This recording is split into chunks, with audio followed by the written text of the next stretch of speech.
어머니, 갑자기 왜 생활비를 끊으신 거예요? 이번에 저희 여행 예약금도 내야 하고. 여행, 그 전에 내 몸 상태는 궁금하지도 않니? 어머님, 그건 물어보지 않아도 알아요. 요양보호사 쓰신다면서요? 근데 갑자기 저희 생활비까지 끊으시면 어떡해요? 이번에 제주도 패키지 예약해놨는데? 내가 쓰러졌을 때는 어디 있었어? 병문안도 제대로 오지 않았으면서. 어머니, 그때 중요한 미팅이 있었다고 몇 번을 말씀드려요. 회사 일이 바빠서 그런 건데 자꾸 그걸 가지고. 그래, 회사 일. 내 회사 일이 어머니보다 중요하지. 이제 와서 생활비 달라고? 어머님, 솔직히 말씀드릴게요. 저희도 살기 바빠요. 친정에서도 돈 빌려서 생활하고 있는데 이제 와서 갑자기 돈줄 끊으시면 저희는 어떻게 살라고요? 여행도 못 가고. 여행? 시어머니가 병원에 누워있을 때 여행 걱정이나 하고 있었니? 어머니, 제가 효도 안 한다고 생각하세요? 매주 전화드리고 가끔 찾아뵙고. 저희도 삶이 있다고요. 저희 여행 일정도 중요하다고요. 이번에 취소하면 위약금도 내야 하고. 네 여행이 중요하다면 내 건강도 내게는 중요해.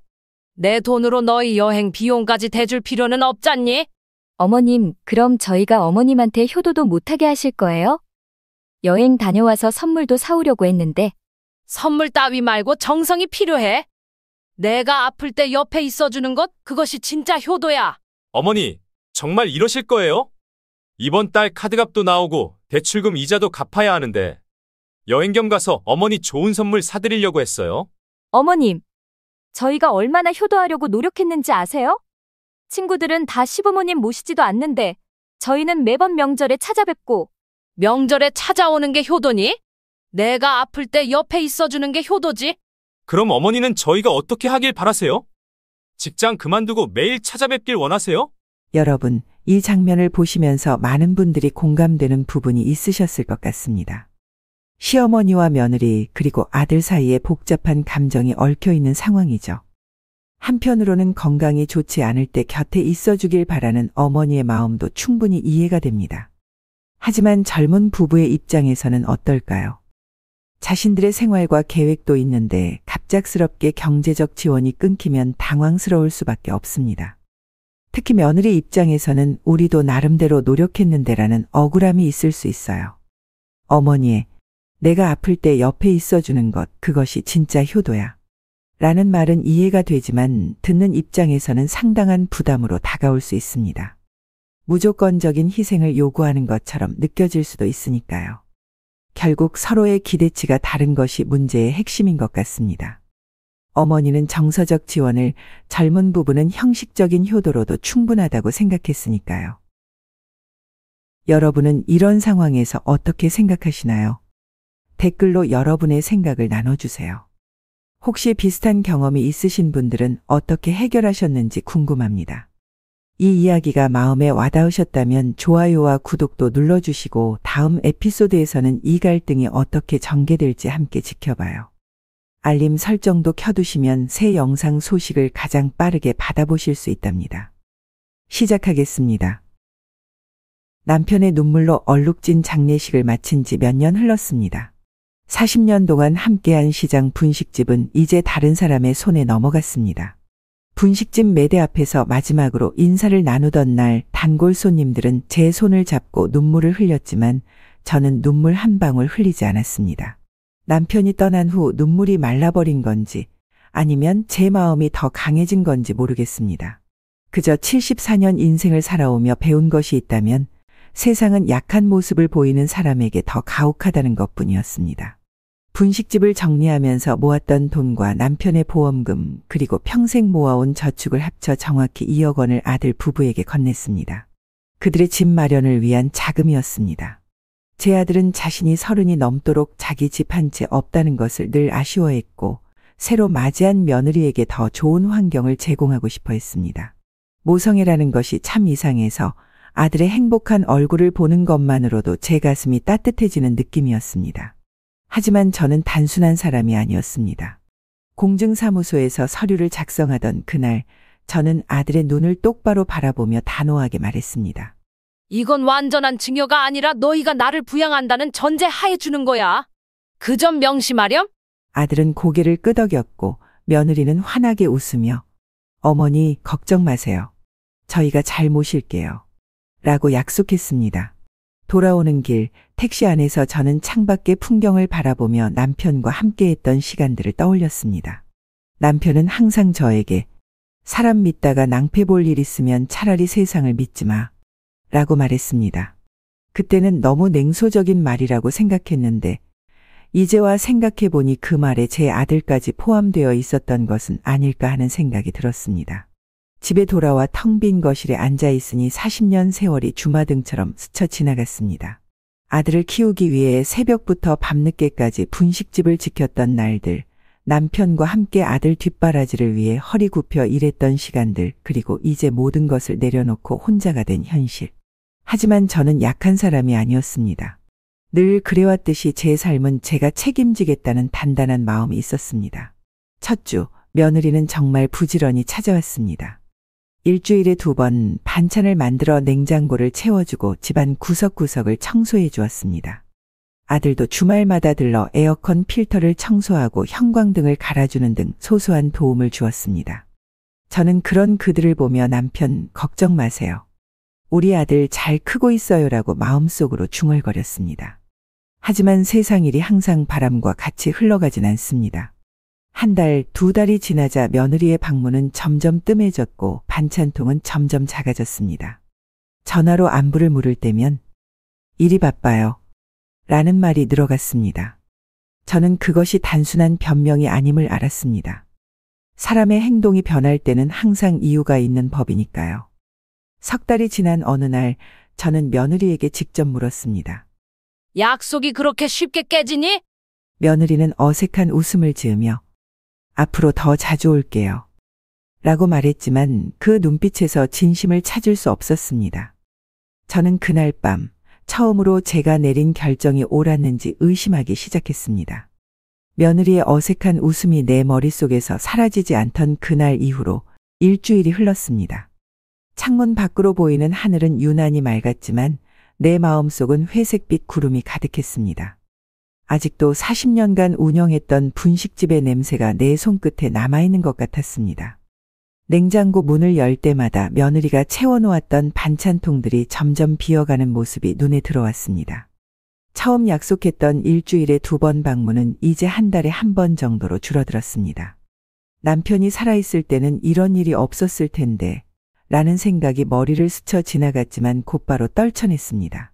의존적인 생각은 늘 제 인생의 걸림돌이었으니까요. 아들 부부에게 준 2억 원이 때때로 아쉽게 느껴졌지만 후회는 하지 않았습니다. 제 선택이었으니까요. 그저 약속이 지켜지지 않는 현실이 씁쓸할 뿐이었습니다.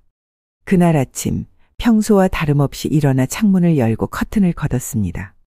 햇살이 거실을 가득 채웠고 저는 차 한 잔을 손에 들고 베란다에 서서 아파트 단지를 내려다보았습니다.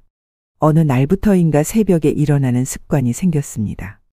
40년간 분식집을 운영하며 새벽 4시에 일어나던 습관이 몸에 밴 것인지 아니면 나이가 들수록 수면 시간이 줄어드는 것인지 모르겠습니다. 그렇게 조용한 아침을 맞이하던 중 갑자기 가슴 한쪽이 답답해지기 시작했습니다. 처음에는 그저 소화가 안 된 것이라 생각했습니다. 어제 저녁 이웃에게 받은 김치찌개가 조금 짰으니까요. 하지만 통증은 점점 심해졌고 왼쪽 팔로 퍼져나갔습니다. 숨이 가빠지고 식은땀이 이마에 맺히기 시작했습니다.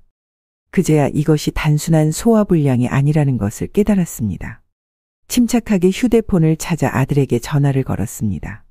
3번의 신호음 끝에 아들이 전화를 받았습니다. 어머니, 지금 중요한 미팅 중이에요. 나중에 전화 드릴게요. 그리고는 내 상태를 물어보지도 않고 전화를 끊어버렸습니다. 그 순간 가슴의 통증보다 더 큰 아픔이 내 마음을 관통했습니다. 미팅이 어머니보다 중요하다는 아들의 행동에 순간 분노가 치밀어 올랐지만 나는 오랫동안 감정을 억누르는 법을 배워왔습니다. 휴대폰을 다시 들고 이번에는 옆집에 사는 박 여사에게 전화를 걸었습니다. 다행히 그녀는 집에 있었습니다. 박 여사, 미안한데 좀 도와줄 수 있을까? 가슴이 아파서. 김 여사, 당장 갈게요. 움직이지 말고 기다려요. 박 여사는 즉시 달려와 나를 부축해 택시를 잡아 병원으로 향했습니다. 택시 안에서 나는 분노를 참지 못하고 말했습니다. 내 아들은 나보다 회사가 더 중요한가 봐.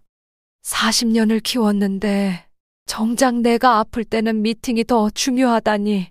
박 여사는 내 손을 꼭 잡아주며 아무 말도 하지 않았습니다. 그녀의 침묵이 오히려 더 큰 위로가 되었습니다. 병원에 도착해 응급실에서 여러 검사를 받았습니다. 의사는 심전도와 피검사 결과를 보더니 심각한 표정을 지었습니다. 심근경색 초기 증상입니다. 다행히 빨리 오셔서 큰 문제는 없을 것 같지만 며칠간 입원하셔서 관찰이 필요합니다. 심근경색이라는 말에 순간 남편이 떠올랐습니다. 남편은 췌장암으로 세상을 떠났지만 그전에도 심장 문제가 있었습니다. 혹시나도 남편처럼 갑자기 세상을 떠나게 되는 것은 아닐까 하는 생각이 스쳐 지나갔습니다. 하지만 그런 생각은 곧 밀어냈습니다. 나는 아직 할 일이 많았고 이렇게 쉽게 무너질 수 없었습니다. 입원 수속을 밟는 동안 박 여사가 나를 대신해 아들에게 전화를 걸었습니다. 전화를 끊고 돌아온 그녀의 표정이 좋지 않았습니다. 미팅이 끝나고 연락하겠대요. 내 입에서 냉소적인 웃음이 흘러나왔습니다. 어쩌면 이것이 내가 아들에게 기대했던 것들이 헛된 것이었음을 확인하는 순간이었을지도 모릅니다. 병실에 누워 창밖을 바라보며 지난 몇 개월을 돌아보았습니다. 남편의 장례식, 분식집의 정리, 아들 부부에게 건넨 2억 원, 그리고 서서히 깨져가는 약속들. 모든 것이 마치 영화의 한 장면처럼 내 눈앞을 스쳐 지나갔습니다. 간호사가 링거를 꽂고 약을 투여하는 동안 나는 앞으로의 삶에 대해 생각했습니다. 더 이상 아들과 며느리에게 의지하지 않겠다는 결심이 서서히 굳어졌습니다. 저녁이 되어서야 아들로부터 전화가 왔습니다. 그는 내일 아침에 병문안을 오겠다고 했습니다. 나는 단지 알았다 라는 짧은 대답만 남기고 전화를 끊었습니다. 병실의 어둠 속에서 나는 혼자 웃음을 지었습니다. 이제 마음이 평온해졌습니다. 내가 원했던 것은 아들과 며느리의 진심 어린 보살핌이었지만 그것이 불가능하다면 스스로 내 삶을 꾸려가는 법을 다시 배우면 되는 일이었습니다. 밤새 병실의 침대에 누워 생각했습니다. 아들에게 준 2억 원, 그리고 그와 함께 했던 약속들. 이제 그것들을 되찾아야 할 때가 온 것인지도 모른다는 생각이 들었습니다. 다음 날 아침 아들이 병문안을 왔습니다. 그는 바쁜 일정 중에 잠시 시간을 내서 온 것처럼 서두르는 모습이었습니다. 며느리는 함께 오지 않았습니다. 아들은 어색한 미소를 지으며 과일 바구니를 내려놓았습니다. 어머니, 많이 아프세요? 어제는 정말 중요한 미팅이라. 나는 그의 말을 끊고 조용히 물었습니다. 네가 중요한 미팅 때문에 바쁘다면 네 처는 왜 병문안도 오지 않았지? 아들은 당황한 표정으로 변명을 늘어놓기 시작했지만 나는 더 이상 듣고 싶지 않았습니다. 지난 3달간 쌓인 감정이 한꺼번에 터져나왔습니다. 내가 무슨 짐이라도 되니? 2억을 줄 때는 그렇게 좋아하더니 이제 와서는 시간도 없고 관심도 없어? 내 아버지가 살아계셨다면 이런 취급을 받았을 것 같으냐? 아들은 고개를 숙인 채 침묵했습니다. 그의 침묵이 모든 것을 말해주고 있었습니다. 병원에서 사흘을 지내는 동안 아들은 그날 이후로 한 번도 오지 않았고 며느리는 아예 얼굴을 보이지 않았습니다. 퇴원하는 날 나는 돌아갈 집이 있다는 것만으로도 감사함을 느꼈습니다. 병원에서 퇴원한 후 집으로 돌아온 첫날은 모든 것이 낯설게 느껴졌습니다. 심근경색 초기 증상이라는 진단은 제게 일종의 경고였습니다. 의사는 무리하지 말고 충분한 휴식을 취하라고 당부했지만 혼자 사는 집에서 그것은 사치에 가까웠습니다. 처음 며칠은 그저 누워있기만 했습니다. 식욕이 없어 간신히 미역국 한 그릇을 데워 먹는 것이 하루의 전부였습니다. 냉장고에는 퇴원하기 전 이웃이 채워놓은 반찬들이 있었지만 혼자 먹기 위해 식탁에 앉는 일조차 힘겨웠습니다. 병원에서 처방받은 약을 먹어야 한다는 생각만이 저를 겨우 부엌으로 이끌었습니다. 창밖은 봄이 무르익어가고 있었지만 제 마음은 겨울처럼 차갑고 외로웠습니다. 한 주가 지나고 나서야 겨우 집안을 정리하기 시작했습니다. 간단한 빨래를 하려다가도 현기증이 밀려와 소파에 주저앉기 일쑤였습니다. 빈혈 증상이 점점 심해져 집안을 걷는 것조차 벽을 짚으며 조심스럽게 움직여야 했습니다. 아침마다 거울을 보면 얼굴은 점점 창백해지고 눈 밑에 다크서클은 깊어졌습니다. 머리를 빗을 힘도 없어 그저 대충 묶는 것이 전부였습니다. 남편이 살아있을 때는 이런 적이 없었습니다. 항상 제 옆에서 밥은 먹었어? 라고 물어보던 그의 목소리가 그립기도 했습니다. 하지만 그런 그리움조차 사치라는 생각이 들었습니다. 일주일에 한 번 아들은 전화로 안부를 물었습니다. 짧게 주고받는 형식적인 대화가 끝나면 다시 정막만이 집안에 가득했습니다. 어머니, 건강은 좀 어떠세요? 괜찮아. 걱정하지 마. 늘 그렇게 대답했습니다. 약하게 보이고 싶지 않았습니다. 하지만 실상은 달랐습니다. 식사를 제대로 하지 못해 체중이 급격히 줄었고 계단 몇 개를 오르는 것도 숨이 차서 힘들었습니다. 어느 날은 쓰러질 뻔했다가 겨우 소파에 몸을 기댔던 적도 있었습니다. 그때마다 휴대폰을 손에 쥐고 아들에게 전화할까 망설였지만 결국 누르지 못했습니다. 입원해 있을 때 보여준 그의 태도가 아직 마음속의 상처로 남아있었기 때문입니다. 퇴원 후 한 달이 지났을 무렵 마트에서 장을 보고 돌아오는 길에 현관문 앞에서 쓰러질 뻔했습니다. 다행히 옆집 이웃이 발견하고 부축해 주었습니다. 그날 밤 이웃의 도움으로 응급실에 다시 실려가 검사를 받았습니다. 의사는 심각한 빈혈과 영양실조 증상이 있다고 진단했습니다. 아들에게 연락이 갔고 그는 전화로만 걱정을 표했습니다. 직접 찾아오지는 않았습니다. 대신 며느리가 전화를 걸어왔습니다. 어머니, 요즘 많이 불편하시다고 들었어요. 혼자서 무리하지 마시고 요양보호사를 쓰시는 게 어떠세요? 요즘은 국가에서 지원도 해준다고 하던데. 그래, 내가 직접 알아볼게. 대신 그동안 너희에게 줬던 용돈도 이제 그쪽으로 써야겠다. 전화기 너머로 잠시 정적이 흘렀습니다. 매달 아들 부부에게 보내던 생활비 지원이 적은 금액은 아니었습니다. 남편의 보험금 중 일부를 정기적으로 나눠 보내는 것이었는데 그들은 그것을 당연하게 여겨왔습니다. 며느리의 목소리가 약간 떨리며 들려왔습니다. 어머니, 그렇게 하실 필요는 없으세요. 저희가 어떻게든. 됐어. 내가 혼자서도 충분히 결정할 수 있으니까. 내 몸은 내가 더 잘 알아? 통화를 끝내고 창밖을 바라보니 가을비가 내리기 시작했습니다. 빗방울이 창문을 타고 흘러내리는 모습이 제 눈물 같았지만 저는 울지 않았습니다. 대신 전화기를 들고 지역 복지센터에 연락해 요양보호사 정보를 문의했습니다. 그리고 은행의 전화에 자동이체로 설정해 두었던 아들 부부의 계좌 이체를 즉시 중단시켰습니다. 요양보호사 박정숙 씨와 함께하는 생활이 시작된 지 한 달이 지났습니다. 그녀는 일주일에 3번 와서 집안일을 도와주고 식사를 챙겨주었습니다. 처음에는 낯선 사람이 제 집에 드나드는 것이 불편했지만 점차 그녀의 따뜻한 마음씨와 꼼꼼함에 마음을 열게 되었습니다. 박 씨 덕분에 식사를 제대로 하게 되었고 규칙적인 생활 패턴도 되찾았습니다. 빈혈 증상도 많이 호전되어 혼자서도 산책을 나갈 수 있을 정도로 체력이 회복되었습니다. 창가에 작은 화분들을 놓고 허브를 키우기 시작했고 오랫동안 잊고 있던 뜨개질도 다시 시작했습니다. 남편이 떠난 후 처음으로 일상의 소소한 즐거움을 다시 느끼기 시작했습니다. 아들 부부에게 보내던 생활비를 끊은 이후로 그들의 연락은 더욱 뜸해졌습니다.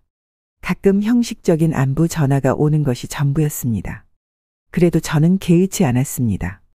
오히려 홀가분한 마음으로 제 삶에 집중할 수 있었습니다. 봄이 깊어가던 어느 날 예고 없이 아들이 찾아왔습니다. 처음에는 무슨 일이 있나 걱정했지만 현관문을 열어주자 그의 표정은 생각보다 밝았습니다. 거실로 들어온 아들은 소파에 앉아 커피를 마시며 조심스럽게 말을 꺼냈습니다. 어머니, 요즘 많이 좋아지신 것 같아 다행이에요. 그래, 요양보호사 아주머니가 잘 챙겨주셔서 많이 나아졌어. 아들은 잠시 망설이더니 본론을 꺼냈습니다. 사실 오늘은 부탁드릴 게 있어서 왔어요. 결혼한 지 5년이 됐는데 아시다시피 저희는 신혼여행도 못 갔잖아요.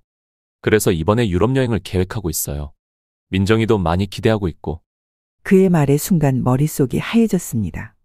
5년 전 남편의 최장암 판정을 받은 직후였습니다. 아들은 결혼식 날짜를 앞당기자고 했고 남편은 아들의 결혼식을 보는 것이 마지막 소원이라며 동의했습니다. 결혼식은 간소하게 치러졌고 남편의 친구들이 보낸 조의금으로 결혼 비용의 대부분을 충당했습니다. 신혼여행은 남편의 병간호 때문에 미뤄졌던 것입니다. 그 기억이 떠오르자 목구멍이 메어오는 것 같았습니다. 내 아버지 장례식 때 친구들이 보낸 조의금으로 결혼식을 올렸는데 신혼여행은 무슨? 말을 끝맺지 못하고 창밖을 바라보았습니다. 아들의 얼굴이 굳어졌습니다. 잠시 침묵이 흘렀습니다. 그때 아들이 조심스럽게 제 손을 잡았습니다. 어머니, 저도 알아요. 하지만 민정이가 많이 기대하고 있어요. 신혼 초부터 고생만 시켰는데 이번 기회에 좋은 추억을 만들어주고 싶어요. 아들의 눈빛이 간절했습니다. 그 눈빛은 어릴 적 학교 소풍비를 달라며 졸라대던 모습과 똑같았습니다.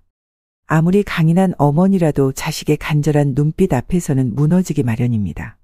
마음속으로는 안 된다고 말하려 했지만 입에서 나온 말은 달랐습니다. 얼마나 필요한데? 아들의 표정이 밝아졌습니다. 그는 유럽 일정과 예산을 설명했고 결국 저는 통장에서 1천만 원을 인출해 그에게 건넸습니다.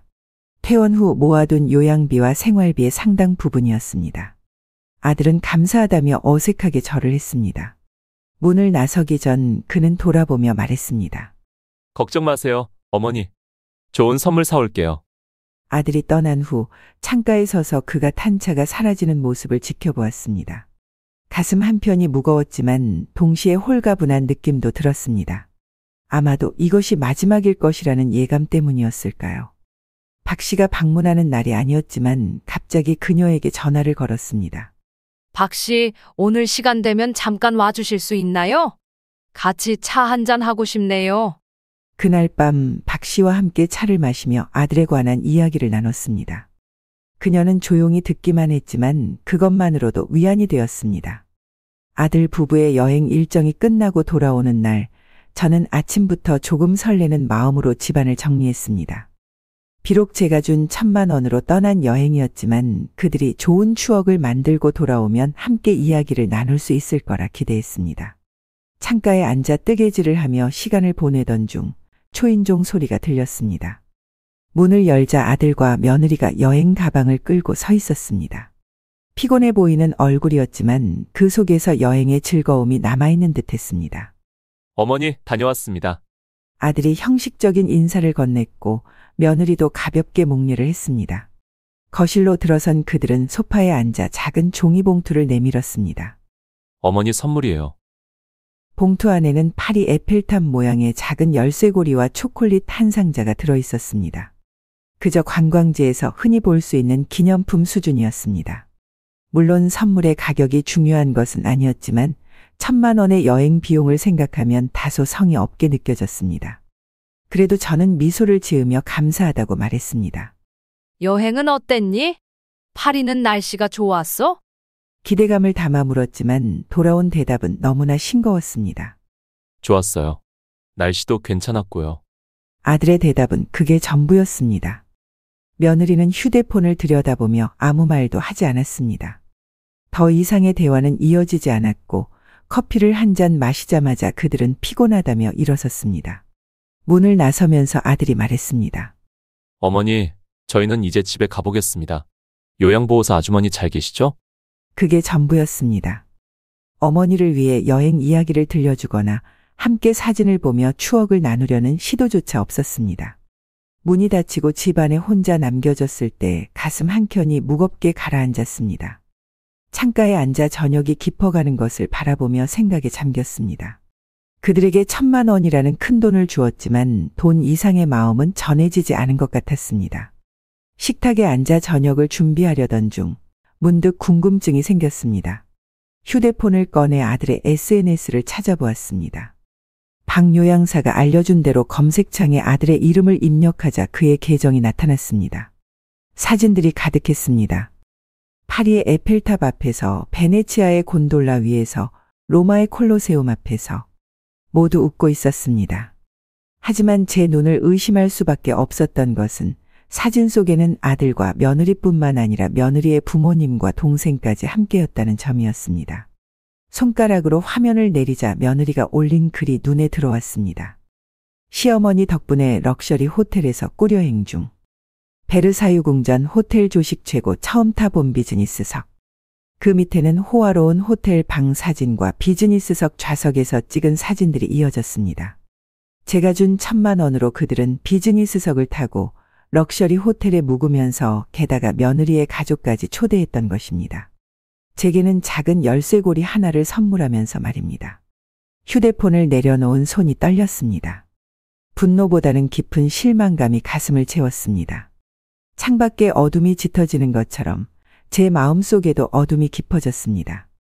그래도 눈물은 나지 않았습니다. 남편이 떠난 후 눈물이 메말랐는지 슬픔조차 느끼지 못했습니다. 대신 차가운 결심이 제 마음을 채웠습니다. 밤새 거실 소파에 앉아 생각했습니다. 창밖으로 보이는 달빛이 제 얼굴을 비추고 있었지만 마음속은 어둠으로 가득했습니다.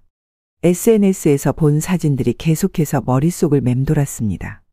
내가 어렵게 모아둔 1,000만 원으로 며느리의 가족들까지 유럽 여행을 즐긴 모습이 눈앞에 선했습니다. 그들의 웃음 뒤에 숨겨진 계산이 보이는 듯했습니다. 작은 열쇠고리를 건네며 말없이 돌아갔던 아들의 모습, 휴대폰만 들여다보던 며느리의 모습이 떠올랐습니다. 더 이상 참을 수 없다는 생각이 들었습니다. 아침이 밝자마자 떨리는 손으로 휴대폰을 들고 아들의 번호를 눌렀습니다. 3번의 벨소리 끝에 아들이 전화를 받았습니다. 상대적으로 이른 시간이라 그런지 목소리에 잠기운이 묻어 있었습니다. 어머니, 무슨 일이세요? 이른 아침부터.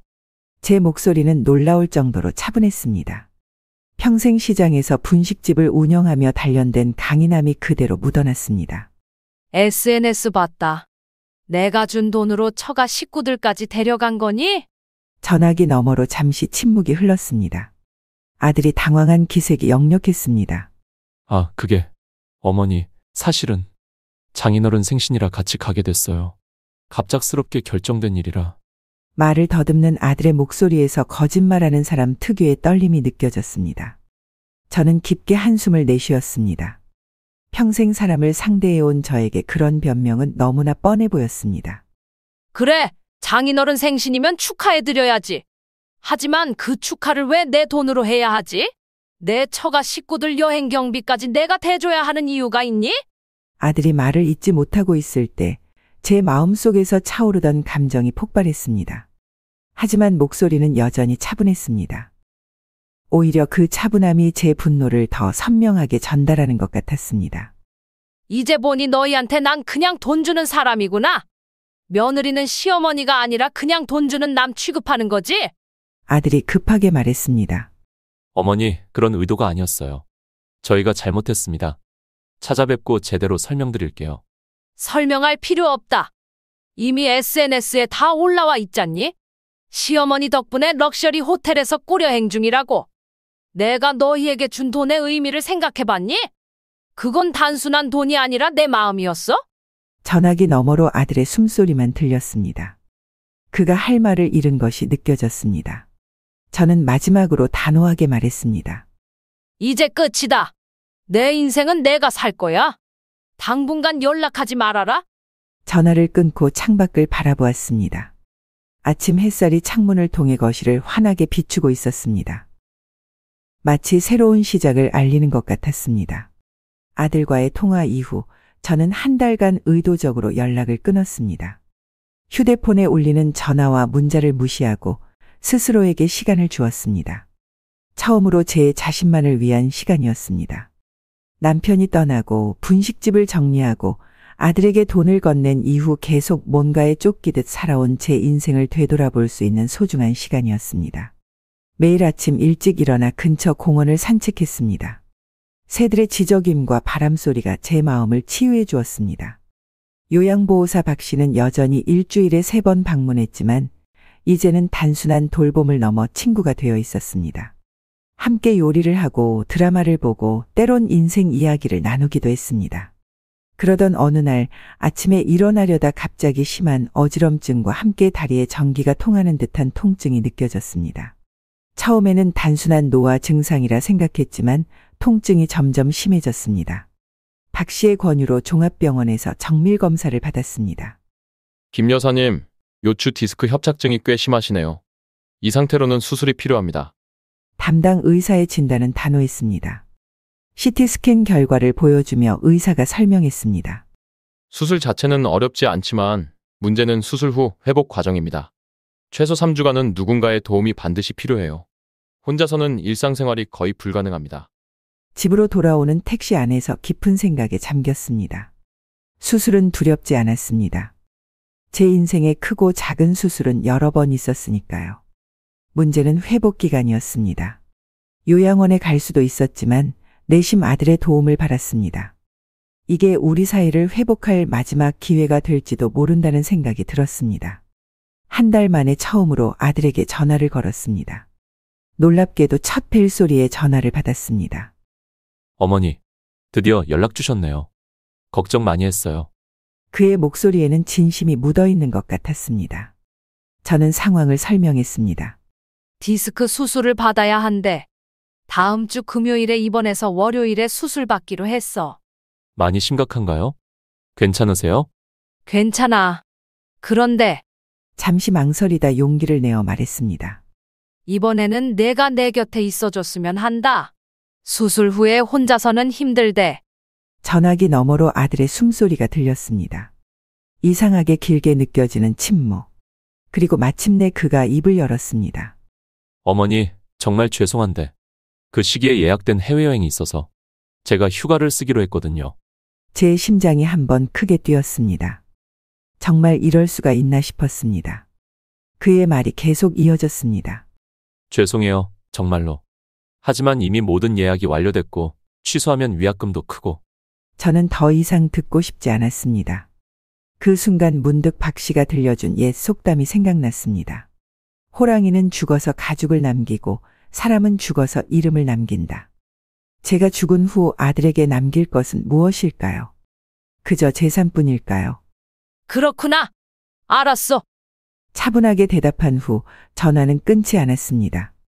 몇 분 후 다시 전화기 너머로 며느리의 목소리가 들렸습니다. 어머님, 저희가 정말 죄송해요. 이건 친정 부모님과 오래전부터 계획한 여행이라 취소가 불가능해요. 그리고 부모님께서도 너무 기대하고 계셔서. 순간 웃음이 나왔습니다. 정말 뻔뻔하다는 생각이 들었습니다. 앞서 제 돈으로 유럽 여행을 다녀온 지 얼마나 됐다고 또 다시 여행을 간다는 것이었습니다. 그것도 제가 수술을 앞두고 있는 상황에서 말입니다. 그럼 나도 어쩔 수 없네. 너희를 위해 준비해둔 것들도 계획을 바꿔야겠다. 제 목소리는 이상할 정도로 명랑했습니다. 마치 무거운 짐을 내려놓은 것처럼 홀가분한 기분이었으니까요. 아들이 당황한 목소리로 물었습니다. 어머니, 그게 무슨 뜻이에요? 나중에 알게 될 거야. 여행 잘 다녀와. 전화를 끊고 창밖을 바라봤습니다. 빌딩 사이로 보이는 하늘이 유난히 파랗게 느껴졌습니다. 서랍을 열어 오래도록 보관해 두었던 노란 서류 봉투를 꺼냈습니다. 그 안에는 20년 전 남편과 함께 작성해둔 유언장과 재산 목록이 있었습니다. 책상에 앉아 펜을 들고 유언장의 내용을 하나하나 수정하기 시작했습니다. 이제야 진정한 자유를 느끼는 것 같았습니다. 냉장고에서 오래된 김치 한 조각을 꺼내 입에 넣으며 중얼거렸습니다. 좋은 김치는 시간이 지날수록 더 깊은 맛이 나는 법이지. 내 복수도 그럴 거야. 기다릴수록 더 달콤해질 테니. 수술 전날 저는 병실 침대에 홀로 누워 있었습니다. 창밖으로는 노을이 지고 있었고 병원 복도에서는 간호사들의 부산한 발소리가 들려왔습니다. 내일이면 디스크 수술을 받는다는 생각에 긴장되었지만 한편으로는 이상하게 평온한 마음이 들었습니다. 마치 오랜 시간 미뤄둔 결정을 드디어 내리게 된 것 같은 그런 평온함이었습니다. 휴대폰에서 짧은 알림음이 울렸습니다. 요양보호사 박 씨가 보낸 문자련이 생각하며 무심코 화면을 열었는데 SNS 알림이었습니다. 아들의 계정에 새 게시물이 올라왔다는 알림이었습니다. 호기심에 클릭했습니다. 화면에 나타난 사진은 인천공항의 출국장이었습니다. 아들과 며느리 그리고 놀랍게도 며느리의 부모님과 동생들까지 모두 함께였습니다. 대가족 여행이었던 것입니다. 사진 속 그들은 모두 환하게 웃고 있었고 특히 며느리는 커다란 선글라스를 쓰고 V 포즈를 취하고 있었습니다. 게시글에는 드디어 출발. 가족 모두와 함께하는 특별한 여행, 가족여행, 부모님 선물 5년차 부부. 라는 문구가 적혀 있었습니다. 그들의 표정에서는 미안함이나 죄책감의 그림자도 찾아볼 수 없었습니다. 휴대폰을 내려놓으며 깊은 한숨이 나왔습니다. 아들이 했던 말이 떠올랐습니다. 취소하면 위약금도 크고. 그것이 거짓말이었음을 이제 확실히 알게 되었습니다. 이건 급하게 결정된 여행이 아니라 오래전부터 계획된 대가족 여행이었던 것입니다. 더구나 부모님 선물이라는 해시태그를 보니 며느리의 부모님을 위한 여행인 것 같았습니다. 어쩌면 또 제 돈으로 준비한 것인지도 모를 일이었습니다. 창가에 서서 병원 정원을 내려다보며 마음을 가라앉혔습니다. 병원 벤치에 앉아있는 노부부의 모습이 눈에 들어왔습니다. 남편이 할머니의 어깨를 감싸고 있었고 그들은 무언가 이야기를 나누며 웃고 있었습니다. 문득 남편이 살아있었다면 어땠을까 하는 생각이 들었습니다. 하지만 곧 그런 생각을 떨쳐냈습니다. 제가 할 일은 과거를 그리워하는 것이 아니라 남은 인생을 어떻게 살아갈지 결정하는 것이었습니다. 침대로 돌아와 휴대폰을 들고 박 씨에게 문자를 보냈습니다. 박 씨, 혹시 정 판사님 연락처 있나요? 급한 일이 있어서요. 정 판사는 제가 요양병원에 있을 때 알게 된 분으로 은퇴한 판사였습니다.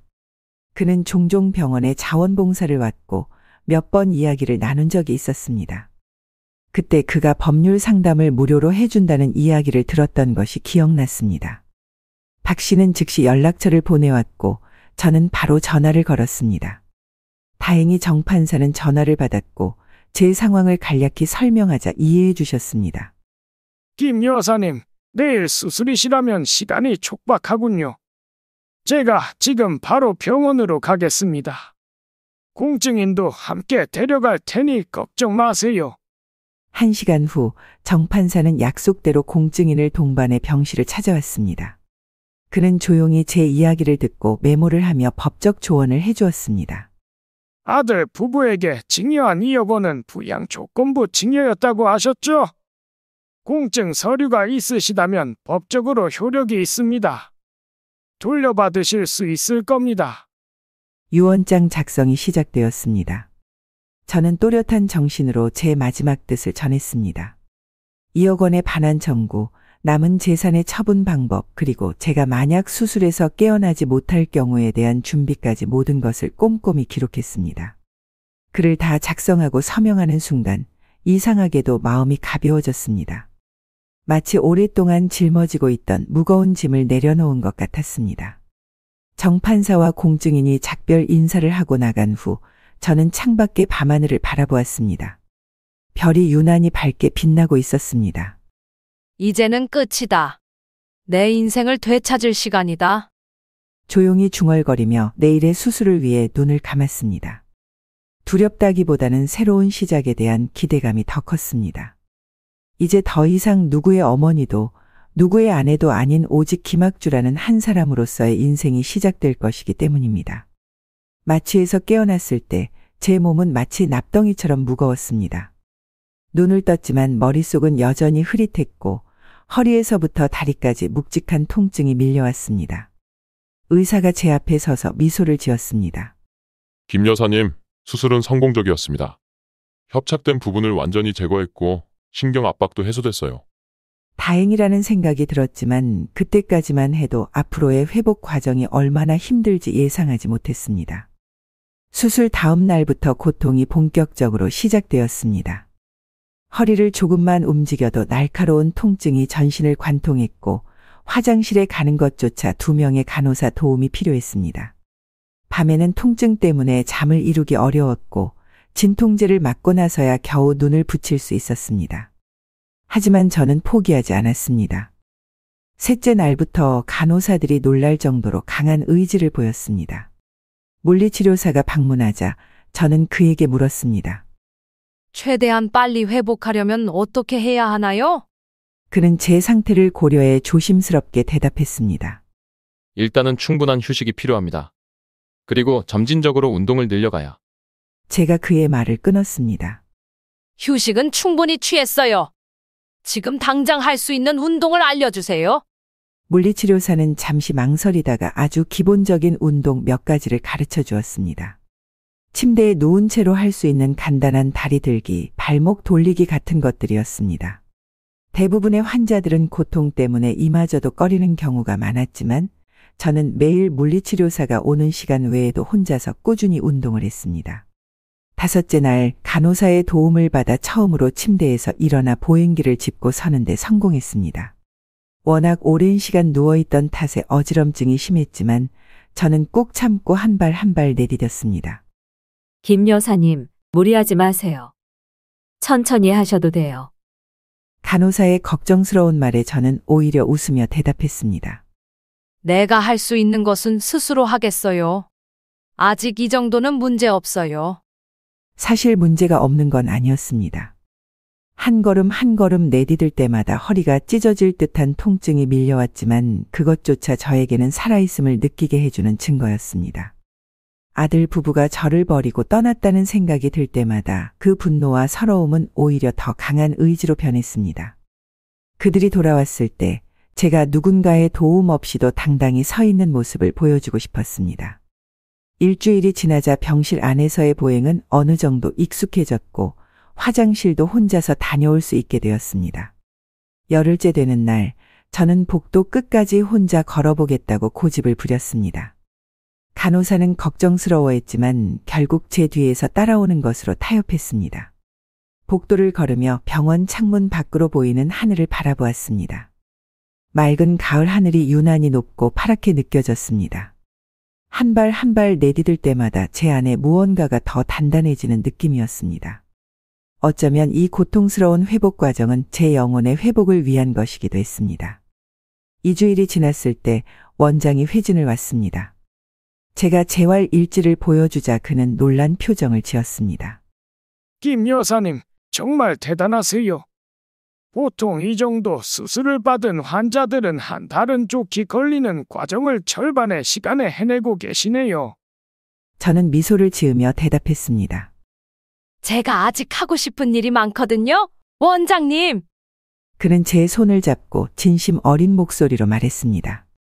이런 추지라면 빨리 회복될 것 같습니다.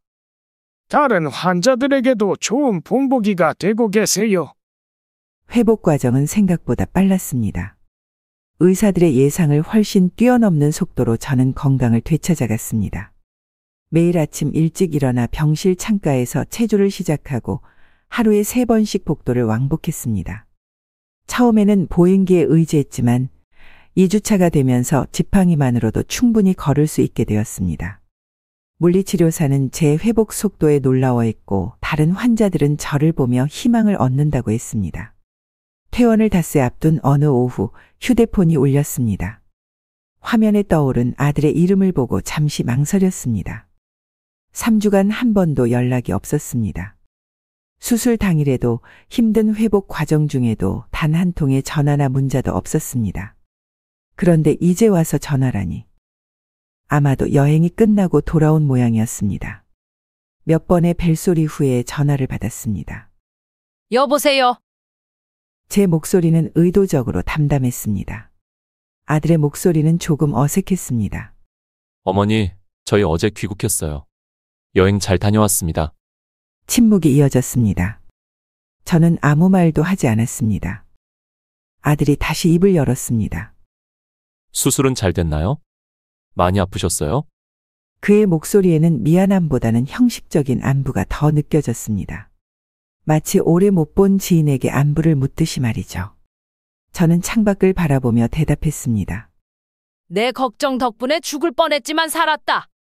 목소리에는 감정을 최대한 배제했지만 그 말 자체가 가진 무게는 충분했습니다. 전화기 너머로 아들의 당황한 숨소리가 들렸습니다. 어머니, 정말 죄송해요. 제가 옆에 있어드리지 못해서. 하지만 사정이 있었고. 제가 그의 말을 자르며 말했습니다. 사정? 그래, 내 처가 식구들과의 여행이 중요한 사정이었지. SNS에 올린 사진들 잘 봤다. 아들이 말을 더듬었습니다. 그게 저희가 찾아뵐게요. 지금 병원이 어디세요? 이제 와서 뭐 하러? 너희 편한 대로 해. 난 이미 퇴원 준비 중이야. 퇴원이요? 벌써요? 하지만 누가 어머니를 돌봐드려요? 그의 목소리에 처음으로 진짜 걱정이 묻어났습니다. 저는 쓴웃음을 지었습니다. 나 혼자서도 얼마든지 살 수 있어. 내가 없어도 이 나이까지 잘 살아왔잖니. 앞으로도 마찬가지야. 어머니, 제발 그러지 마세요. 저희가 정말 잘못했어요. 바로 병원으로 갈게요. 저는 창밖으로 보이는 작은 공원을 바라보았습니다. 벤치에 앉아있는 노부부가 보였습니다. 남편은 아내의 어깨에 팔을 둘렀고 두 사람은 뭔가 즐거운 이야기를 나누며 웃고 있었습니다. 문득 남편이 살아있었다면 어땠을까 하는 생각이 들었습니다. 하지만 곧 그런 생각을 떨쳐냈습니다. 내일 퇴원하고 친구 집에서 머물 거야. 당분간은 연락하지 마라. 내가 정리할 것들이 있으니까. 친구 집이요? 어디? 너희가 알 필요 없어. 내 삶은 내가 알아서 살게. 너희도 그렇게 하고. 전화를 끊기 전 아들이 급하게 말했습니다. 어머니, 제발요. 저희가 정말 잘못했어요. 만나서 얘기라도. 얘기할 것 없다. 이제 우리는 서로에게 남이야. 내가 여행 떠날 때 이미 그렇게 결정했어. 전화를 끊고 깊은 숨을 내쉬었습니다. 몸은 약해졌을지 몰라도 마음은 그 어느 때보다 단단해졌습니다. 침대 옆 테이블 위에는 이미 짐을 꾸려놓은 작은 가방이 있었고 벽에 걸린 달력에는 내일 날짜의 빨간 동그라미가 쳐져 있었습니다. 퇴원하는 날이자 제 새로운 인생이 시작되는 날이었습니다.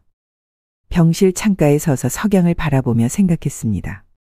이제 모든 것이 준비되었습니다. 아들이 돌아왔을 때 제가 이미 자립해 있는 모습은 그에게 어떤 충격을 줄까요? 하지만 이건 단순한 복수가 아니었습니다. 제 인생을 되찾는 과정이었습니다. 이제 시작이야. 중얼거리며 내일의 퇴원을 준비했습니다. 아들에게 마지막 교훈을 가르쳐 줄 시간이 다가오고 있었습니다. 퇴원한 날 저는 병원 현관에서 택시를 탔습니다. 운전기사가 물었습니다. 어디로 모실까요? 양평으로 가주세요. 집으로 돌아가지 않기로 한 결정은 이미 오래전에 내려놓은 것이었습니다. 아들 부부가 제 집을 찾아올 것이 분명했고 저는 그들과 마주치고 싶지 않았습니다. 대신 40년 지기인 장미숙 친구의 별장으로 향했습니다. 미숙은 미국에 살고 있어 1년에 한 번 정도만 한국에 오기 때문에 별장은 대부분 비어 있었습니다. 그녀는 제가 전화로 상황을 설명하자마자 흔쾌히 별장을 사용하라고 했습니다. 학주야, 얼마든지 사용해. 열쇠는 관리인에게 맡겨놨으니 그냥 가서 편하게 지내. 양평의 한적한 별장에 도착했을 때 가을 햇살이 따스하게 정원을 비추고 있었습니다. 나무 데크 위에 놓인 그네에 앉아 잠시 주변 풍경을 감상했습니다. 강이 내려다 보이는 위치에 자리한 이 별장은 마치 세상과 격리된 것처럼 고요했습니다. 새들의 지저귐과 바람 소리만이 들렸습니다. 그곳에서 저는 체계적으로 계획을 세우기 시작했습니다. 제일 먼저 해야 할 일은 법적 조치였습니다. 정 판사님의 소개로 만난 김 변호사는 은퇴한 판사 출신으로 가족법 전문가였습니다. 그를 처음 만났을 때 저는 모든 상황을 솔직하게 털어놓았습니다. 변호사님, 저는 아들 부부에게 속았습니다. 남편이 죽고 난 후 외로움에 약해져서 2억 원을 증여했지만 그것은 부양을 전제로 한 것이었어요. 공증 서류도 있습니다. 그는 노트에 꼼꼼하게 메모를 해가며 제 이야기를 경청했습니다. 김 여사님, 증여 취소 소송은 가능해요. 특히 부양 의무 불이행이 명확하다면 승소 가능성이 높아요. 다만 추가적인 증거가 있으면 더 좋을 것 같네요. 저는 가방에서 작은 녹음기를 꺼냈습니다. 남편이 살아있을 때부터 사용하던 오래된 녹음기였습니다. 남편은 중요한 회의가 있을 때마다 이것을 사용했고 저도 그 습관을 이어받았습니다. 여기 증거가 있습니다. 버튼을 누르자 아들과 며느리의 대화가 흘러나왔습니다. 그것은 아들이 1,000만 원을 요구하기 위해 제 집을 방문했던 날 제가 잠시 부엌에 갔을 때 녹음된 것이었습니다. 제가 부엌에 있는 동안 거실 탁자 위에 무심코 놓아둔 녹음기가 우연히 작동하고 있었던 것입니다. 여보, 어머니한테 얼마나 더 받을 수 있을까? 유럽 여행 비용으로 1,000만 원은 좀 적은 것 같은데. 그래도 너무 많이 요구하면 의심할 수도 있잖아. 일단 1,000만 원만 받고 나중에 더 필요하면 또 얘기하면 되지. 그래도 우리 엄마잖아. 뭘 의심해. 우리가 잘해드리는 척만 하면 돼. 녹음 내용을 들은 변호사의 표정이 굳어졌습니다.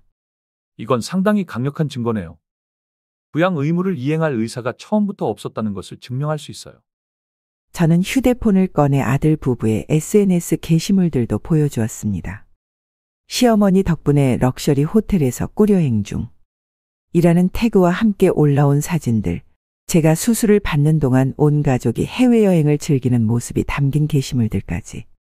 이 증거들도 법정에서 사용할 수 있나요? 변호사는 고개를 끄덕였습니다. 네, 충분히 가능합니다. 이런 행동은 명백한 부양 의무 불이행이자 도덕적으로도 문제가 있는 행동입니다. 판사들도 충분히 공감할 겁니다. 그날부터 소송 준비가 본격적으로 시작되었습니다.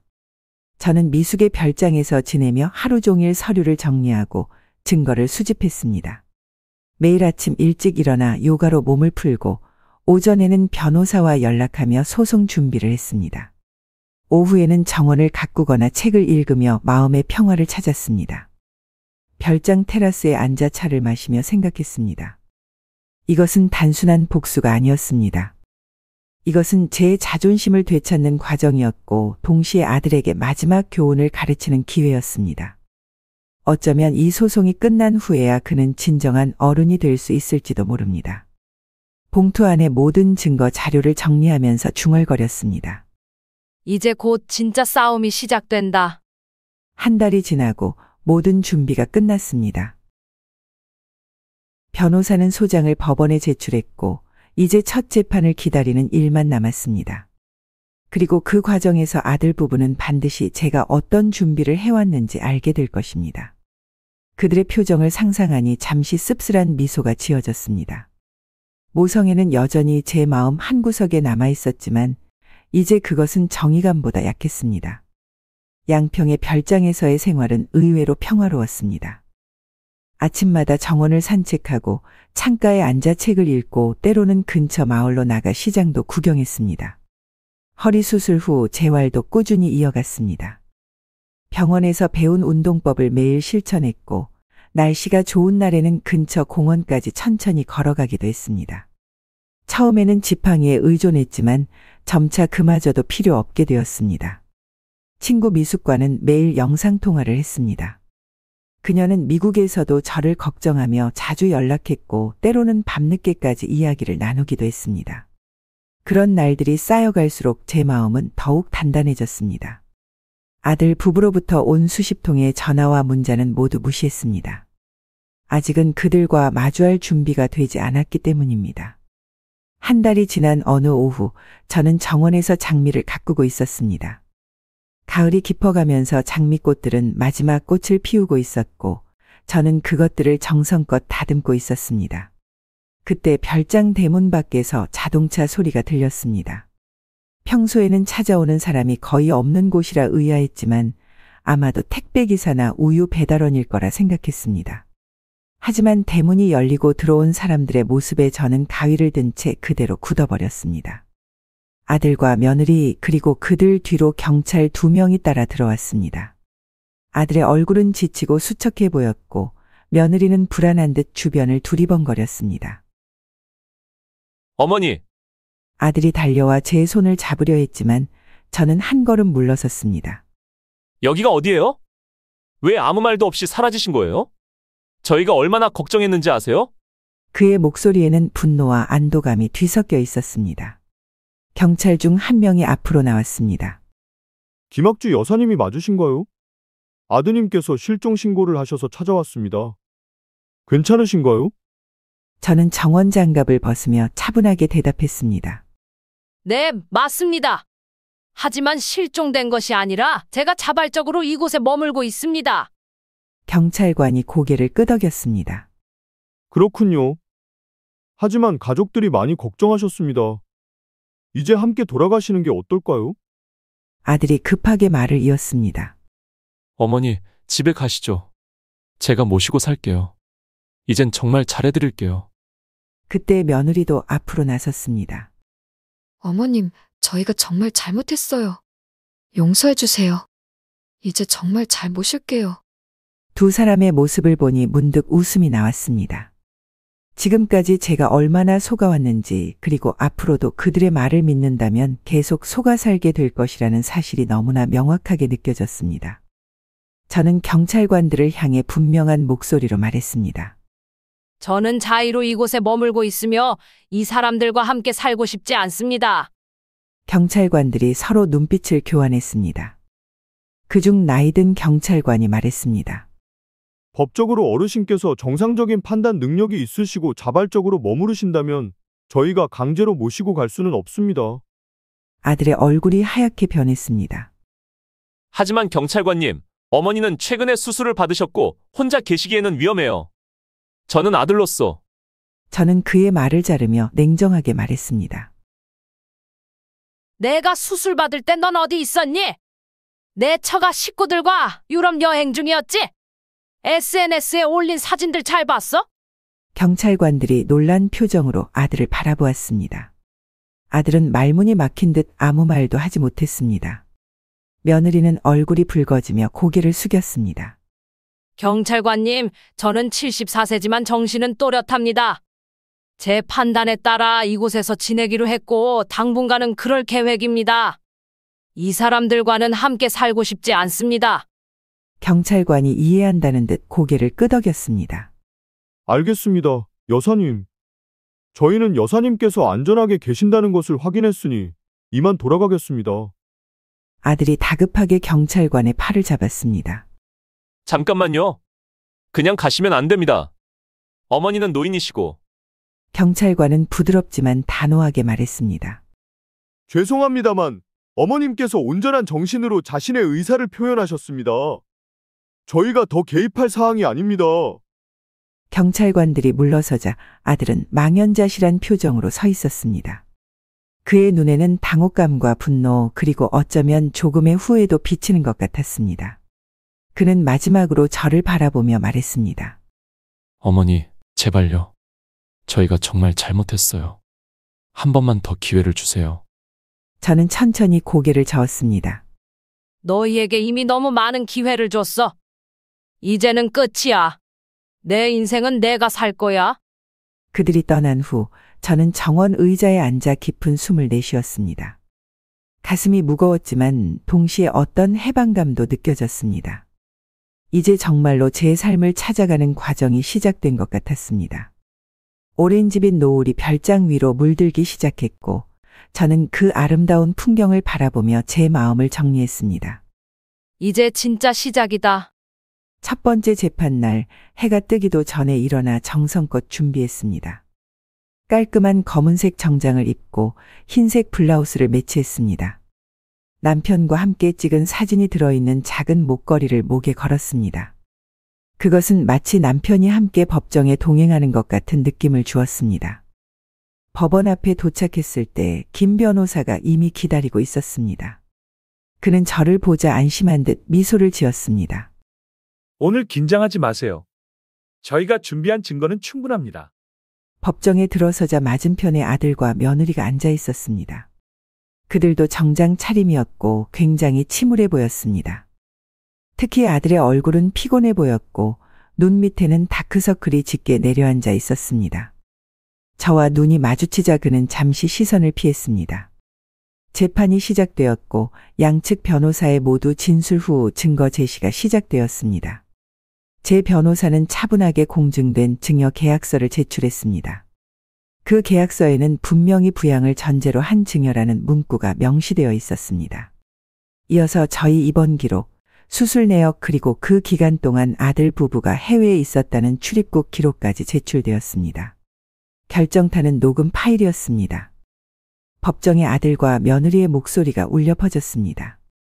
여보, 어머니한테 얼마나 더 받을 수 있을까? 유럽 여행 비용으로 1,000만 원은 좀 적은 것 같은데. 그래도 너무 많이 요구하면 의심할 수도 있잖아. 일단 1,000만 원만 받고 나중에 더 필요하면 또 얘기하면 되지. 그래도 엄마잖아. 뭘 의심해. 우리가 잘해드리는 척만 하면 돼. 녹음이 재생되는 동안 아들의 얼굴이 창백해졌고 며느리는 손으로 얼굴을 가렸습니다. 법정에는 무거운 침묵이 흘렀습니다. 판사는 서류를 검토하며 깊은 생각에 잠긴 표정이었습니다. 이어서 아들 부부의 변호사가 자리에서 일어났습니다.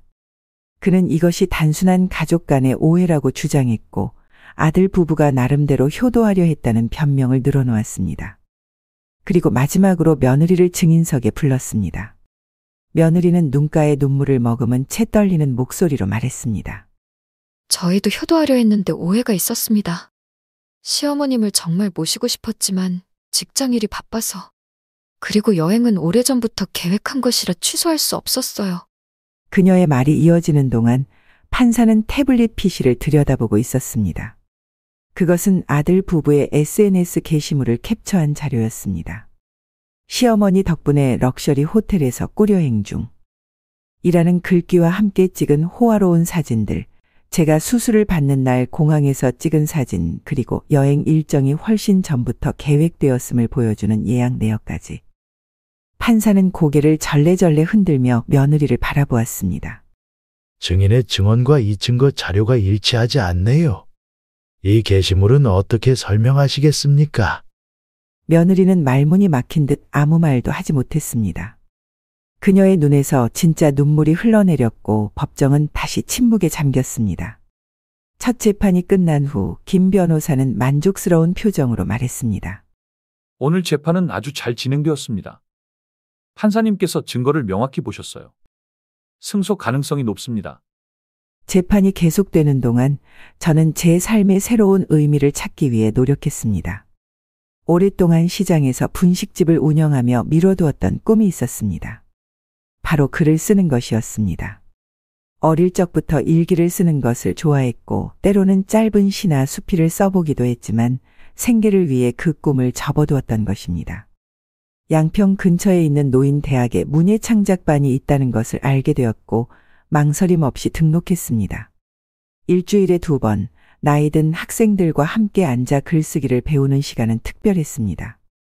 처음에는 서툴렀지만 강사님의 지도에 따라 점차 글쓰기 실력이 향상되었습니다.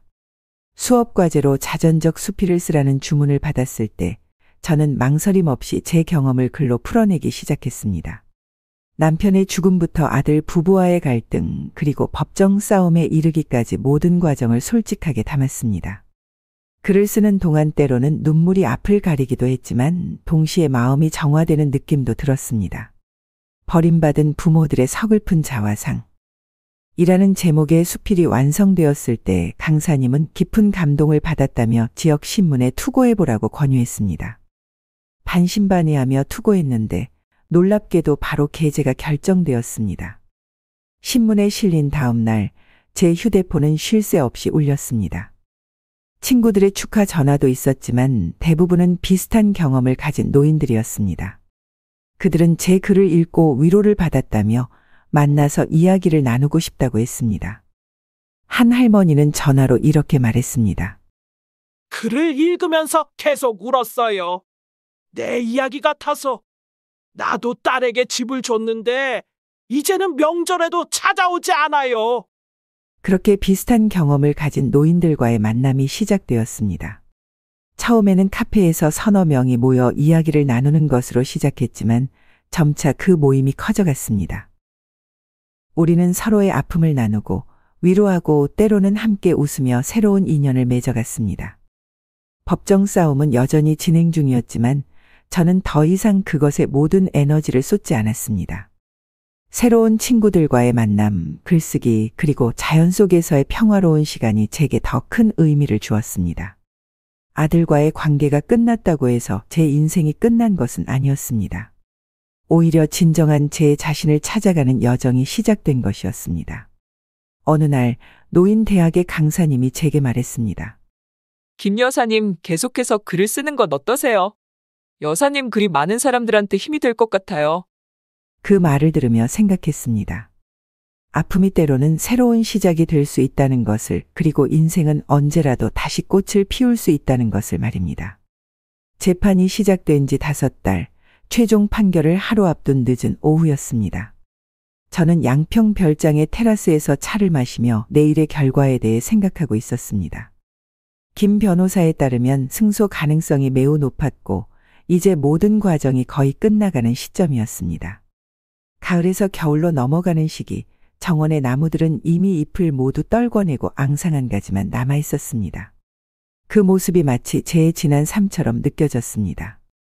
하지만 봄이 오면 새 잎이 돋아나듯 제 인생도 새롭게 시작될 것이라 믿었습니다. 차를 마시던 중 대문 밖에서 자동차 소리가 들렸습니다. 손님이 올 예정은 없었기에 의아했지만 아마도 택배기사일 것이라 생각했습니다. 관리인이 출장 중이라 제가 직접 나가 문을 열었습니다. 문을 열자마자 저는 그 자리에 얼어붙었습니다. 아들과 며느리가 서 있었습니다. 둘 다 평소보다 훨씬 초췌해 보였고 특히 아들은 수염이 덥수룩하게 자라 있었습니다. 며느리는 화장기 없는 얼굴로 불안한 표정을 짓고 있었습니다. 어머니, 아들이 떨리는 목소리로 말했습니다. 저는 한숨을 내쉬며 물었습니다. 무슨 일이니?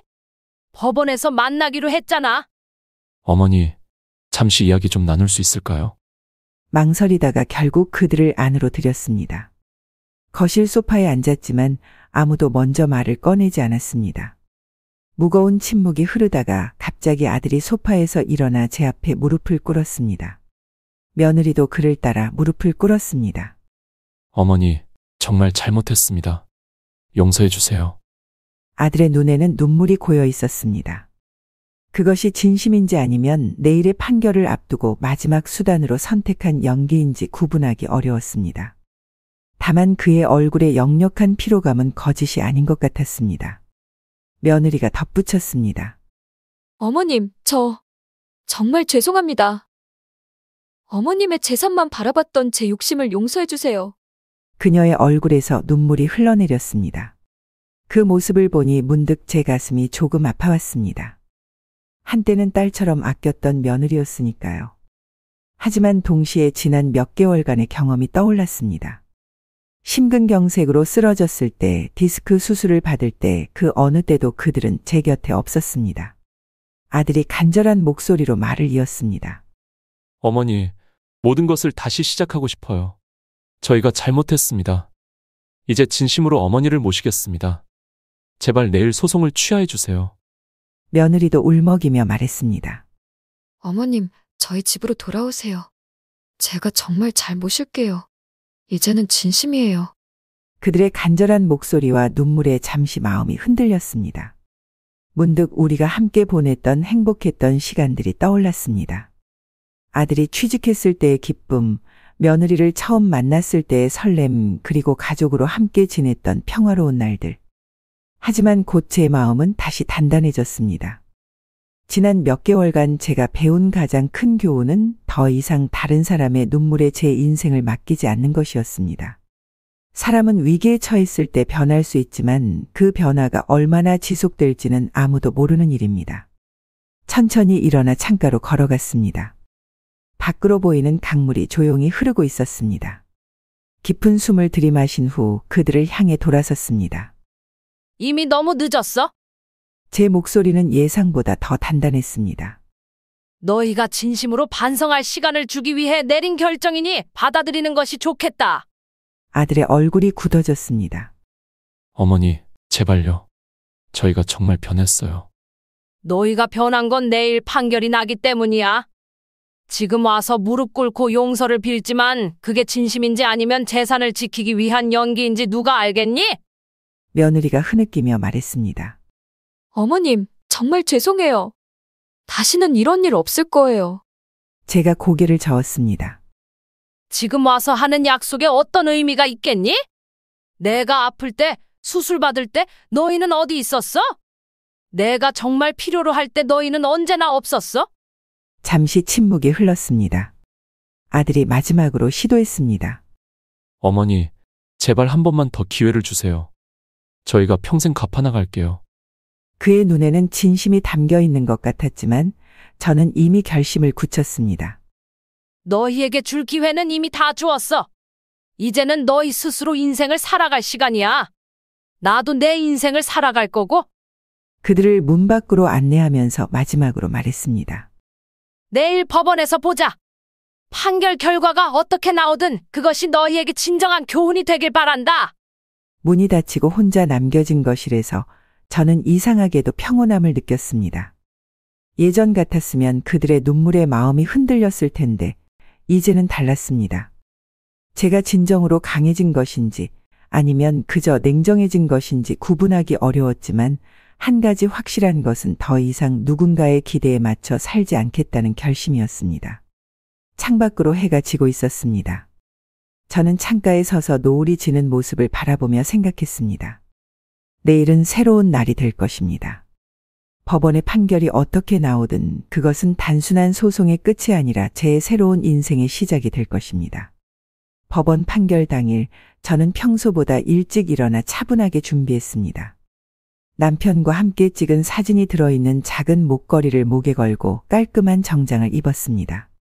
거울 앞에 서서 제 모습을 바라보니 몇 개월 전과는 다른 사람처럼 느껴졌습니다.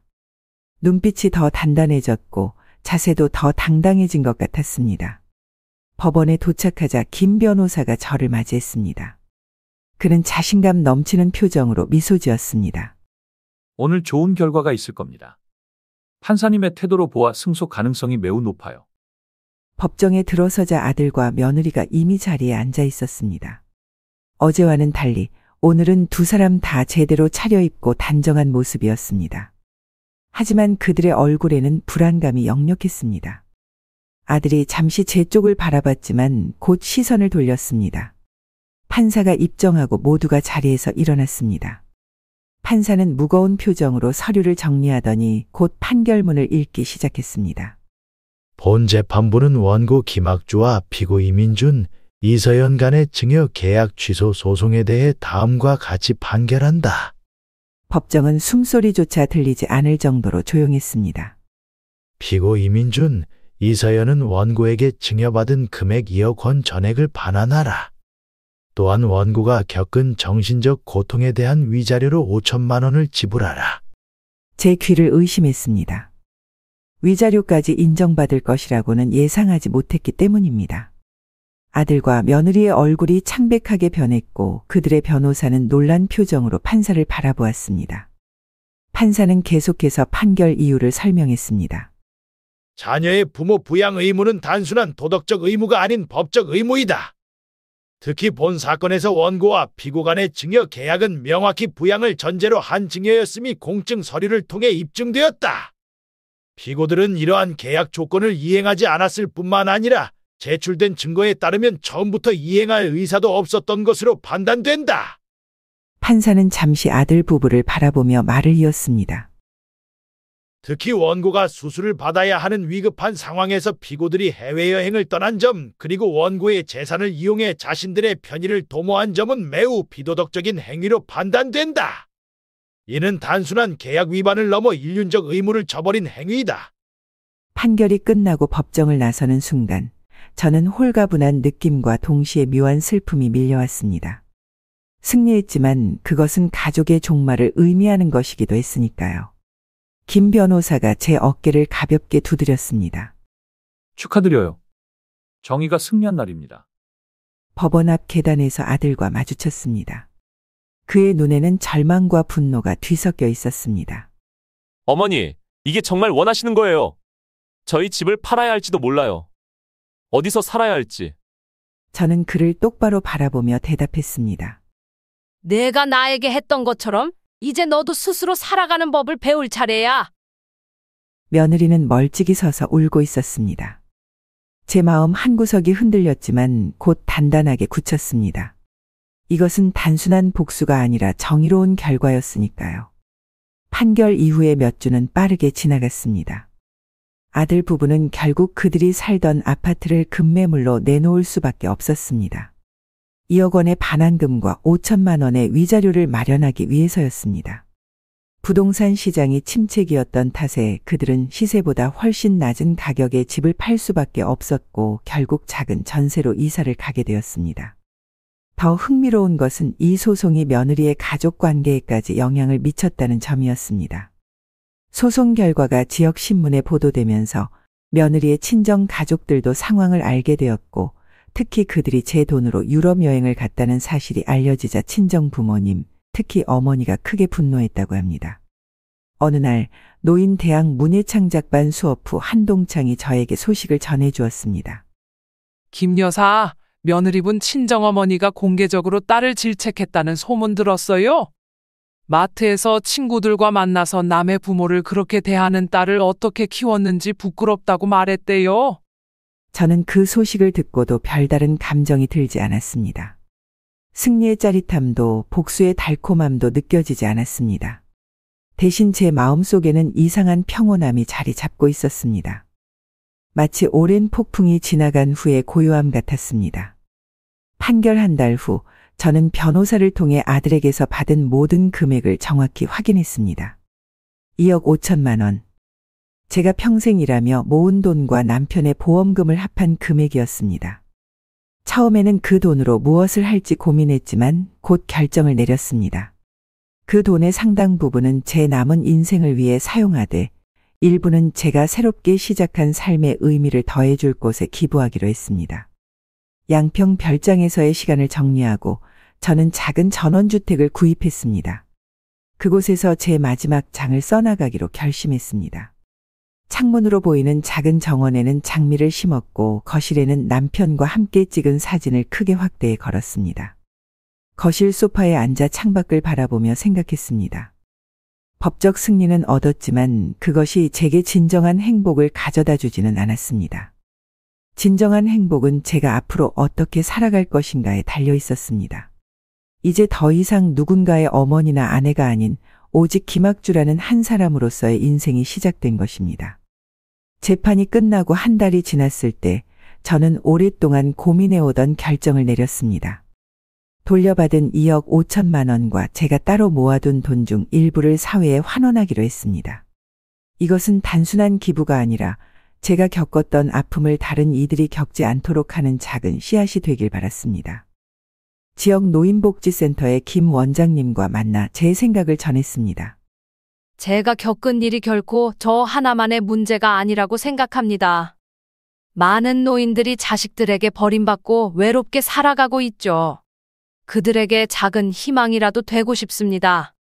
김 원장님은 제 제안에 감동받아 즉시 실행 계획을 세우기 시작했습니다. 그렇게 노인 자립 지원 프로그램이 탄생했습니다. 이 프로그램은 자녀에게 경제적, 정서적으로 버림받은 노인들에게 안정적인 주거와 생활비를 지원하고 새로운 삶을 찾을 수 있도록 교육과 취미 활동을 제공하는 것이었습니다. 첫 번째 수혜자로 5명의 노인을 선정했습니다. 모두 저와 비슷한 상황에 처한 분들이었습니다.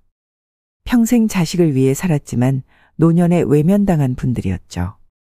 그중 한 분은 78세 박영자 할머니였는데 그녀는 평생 식당을 운영하며 3 자녀를 키웠지만 집을 아들에게 증여한 후 거리로 쫓겨난 분이었습니다.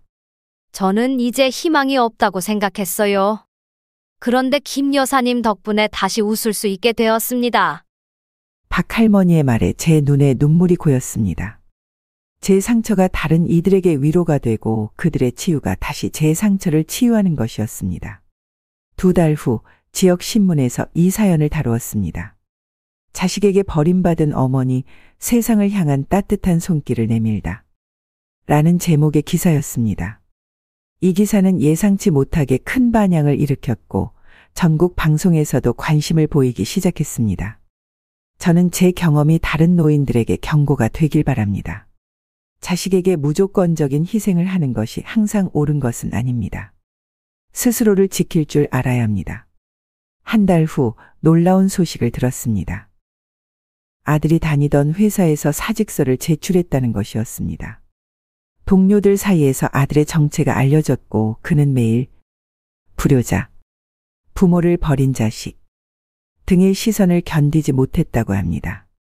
회사 내에서 은근한 따돌림이 시작되었고 결국 그는 스스로 물러나는 길을 택했습니다.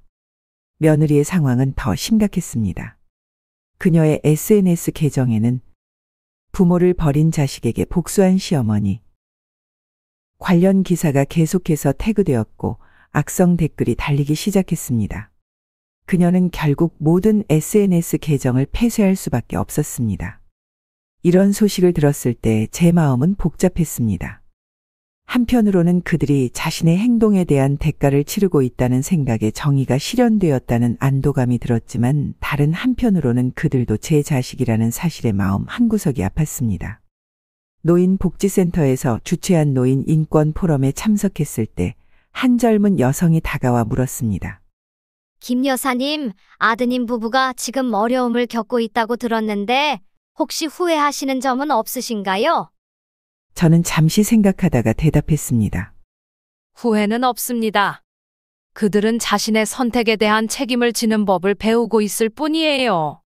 제가 바라는 것은 그들이 진정으로 반성하고 더 나은 사람이 되는 것입니다. 그것이 제가 할 수 있는 마지막 가르침이라고 생각합니다. 시간이 지날수록 노인 자립 지원 프로그램은 더욱 확대되었습니다. 전국 각지에서 후원금이 모이기 시작했고 프로그램에 참여하는 노인들의 수도 늘어났습니다. 제 상처가 사회를 변화시키는 작은 계기가 된 것입니다. 복지센터 정원에 앉아 따스한 봄 햇살을 받으며 저는 문득 이 모든 일이 제게 어떤 의미인지 생각했습니다. 이것은 단순한 복수가 아니었습니다. 잘못된 것을 바로잡고 그 과정에서 더 많은 사람들에게 도움을 주는 일이었습니다. 저의 아픔이 다른 이들에게 힘이 되고 사회를 조금이라도 더 나은 방향으로 바꾸는 계기가 되었다면 그것만으로도 충분한 의미가 있다고 생각했습니다. 김 여사님, 점심시간이에요. 복지센터 직원의 부름의 생각에서 깨어났습니다. 오늘은 새로운 프로그램 참가자들과의 첫 만남이 있는 날이었습니다. 그들에게 제 경험을 나누고 함께 새로운 시작을 준비하는 날이었습니다. 복지센터로 향하며 생각했습니다. 아마도 이것이 제 인생의 진정한 목적이 아니었을까. 인생의 가을에 맞이한 배신과 상처는 저를 쓰러뜨릴 수도 있었습니다. 하지만 그 아픔이 오히려 새로운 봄을 맞이하는 씨앗이 되었습니다. 남편을 잃고 아들에게 배신당하고 병상에 누워야 했던 그 모든 순간들이 지금의 저를 만들었습니다. 더 강하고 더 지혜롭고 무엇보다 스스로의 가치를 알게 된 저를 말입니다. 이제 저는 돈과 재산을 되찾았을 뿐만 아니라 제 인생의 주도권도 되찾았습니다. 더 이상 누군가의 어머니나 아내로서가 아닌 김학주라는 한 사람으로서 당당히 살아가고 있습니다.